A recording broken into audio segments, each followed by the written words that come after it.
Assalamu alaykum, hörmətli televizor körgüçülər. Yaxşımsızlar? Dünya Uğur Qurultayı Tor televiziyasının günlük xəbərlər proqramısına həmminglar xoş gəlibsizlər. Mən İftixar Abdurşid. Bugün seyşənbə. Hörmətli görürmənlər, tövəndə diqqətinizlər günlük xəbərlər proqramımızın təfsilatıda bolsun. Çexiya Kengash Palata a'zosi Paul Fisher Çexiya Kengash Palatasida o'tgan hafta chaqirilgan Uyg'urlar haqidagi guvohlik yig'inidan Çexiya va Yevropa Ittifoqining Uyg'ur majburiy amkiga qarshi cheklash tadbirini kuchaytirishi zarurligini ko'rib yetganligini bildirgan. Çexiya Kengash Palatasining tashqi ishlar, Mudofaa va bexatarlik komiteti 20 oktyabr palata a'zosi Paul Fisher va Yeri Obal Falzerlarning sahibxonligida Uyg'urlarning vaziyati va Uyg'ur majburiy amkining navbatdagi yuzlanishi haqida guvohlik yig'ini o'tkazgan. Guvohlik yig'inida Dunyo Uyg'ur Qurultayining raisi Dolqin Isa va lager shahidlari Uyg'ur irqiy qirg'inchilik haqida guvohlik bergan edi.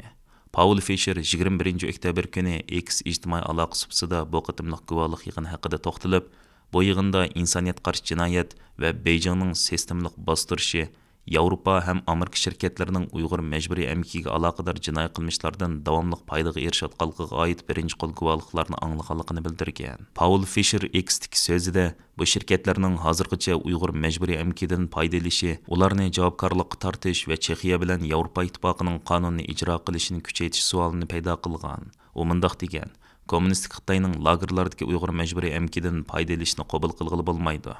Yevropada qul amkidan foydalanadigan tijoratchilarga yo'l qo'yilmasligi kerak. Uning ko'rsatishicha, Xitoyda Uyg'urlar qartilgan majbur amgak va Uyg'urlarni majbur assimilyatsiya qilish davomlashmoqda ekan.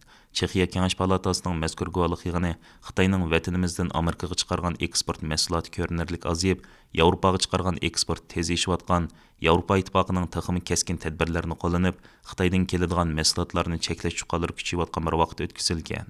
20 oktyabr o'tkazilgan mazkur guvohlik yig'inida Uyg'ur faoliyatchilar, lager shahidlari va mutaxassislar guvohlik bergan. Muvaqqat Pakistan Bosh ministri Anvarul Haq Kakar 20 oktyabr Sharq Turkistonda ziyoratda bo'lgan hamda juma namozni Urumchida o'qigan. Xitoy hukumat taratqullarining xabarlarida Kakarning Mashungri bilan ko'rishganda Xitoyning Xinjiang masalasidagi haqqoniy maydonni qo'llaydiganligi, shundaqla terrorlikqa Xitoy bilan o'rtaq zarba beradiganligini bildirganligi qayd qilinmoqda. Pokistonning muvaqqat bosh ministri Kakar Xi Jinpingning o'tgan hafta Beijingda chaqirgan 3-navbatlik bir balvoq bir yo'l yig'iniga qatnashib orqadilla vatanimizda ziyorat bo'lgan ikkinchi chet el rahbaridir. O'tgan hafta o'xshash bir vaqtda Qozog'iston prezidenti To'qayevmi Sharq Turkistonda ziyoratda bo'lib, Mashungri va Erkin Tonyazlar bilan ko'rishgan edi.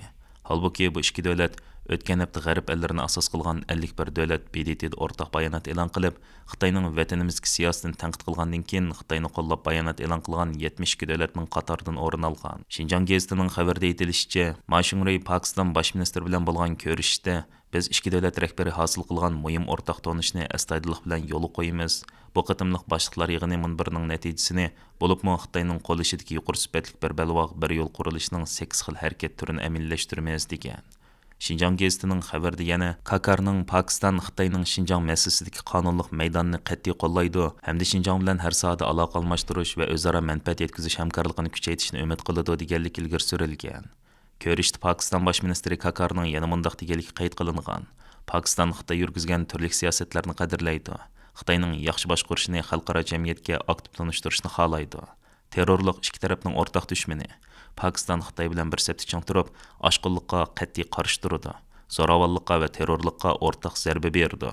Fransiya agentligining xabarida bildirishicha, Kakarning ishxonasi e'lon qilgan bu vaqtdagi bayonotda rayondagi kishilik huquq dafsanchiligi tilga olinmagan. Bayonotda faqat Kakarning Xinjiangning Xitoy-Pokiston iqtisodiy koridorining chegarasi bo'lish sifatidagi strategik ahamiyatiga yuqori baho berganligi ta'kidlangan.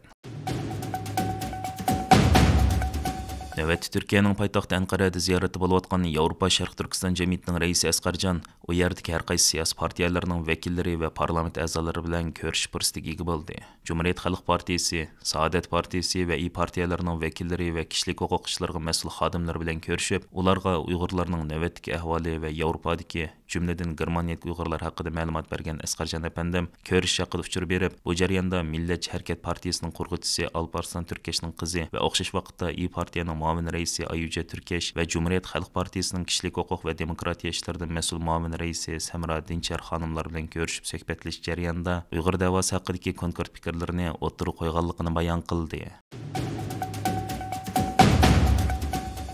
Dünya Uyg'ur Qurultayı, Yaponiya parlamenti Uyg'ur do'stlik guruhi, Yaponiya Uyg'ur jamiyati, Xalqaro parlament a'zolari birligi va Xitoydagi kishilik huquq tajovuzchilik qilmishlarini tekshirish parlamentarlar birligi qatorliq o'rinlar tarafidan bu yil 10 oyning 30 kunidan 31 kunigacha Yaponiya parlamentida o'tkaziladigan Xalqaro Uyg'ur munbiri yer shari parlament a'zolari yig'ini nomli zo'r tipdagi muhokama yig'inining butun jarayoni sizlar ko'rayotgan Dunyo Uyg'ur qurultiyi to'r televiziyasi orqali naq maydondan bevosita tarqatiladi. Stansimizning naq maydon tarqitish vaqt jadvali tovandikicha 29 oktyabr vakillarni qarshi olish murosimi va Uyg'ur madaniyat san'at kechiligi naq maydondan tarqitish Tokio vaqti 18 da boshlandi.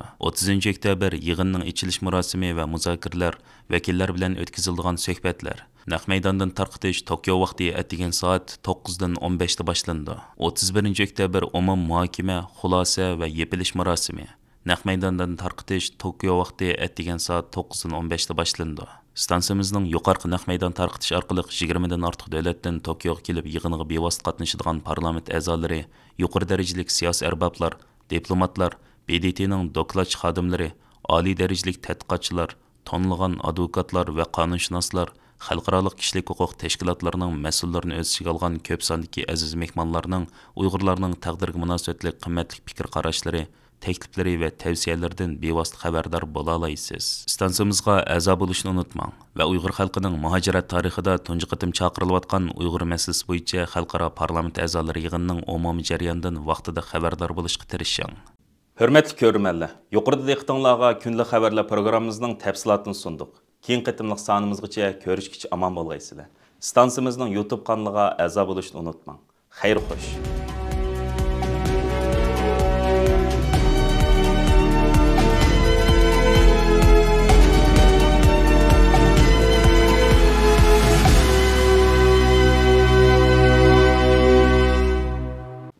Hürmetli körünmenler, yuqorida diqqatingizga kunlik xabarlar programmamizning tafsilotini sunduq. Kelar qatimliq sonimizgacha ko'rishgacha omon bo'lgaysizlar. Stansiyamizning YouTube kanaliga a'zo bo'lishni unutmang. Xayr xo'sh.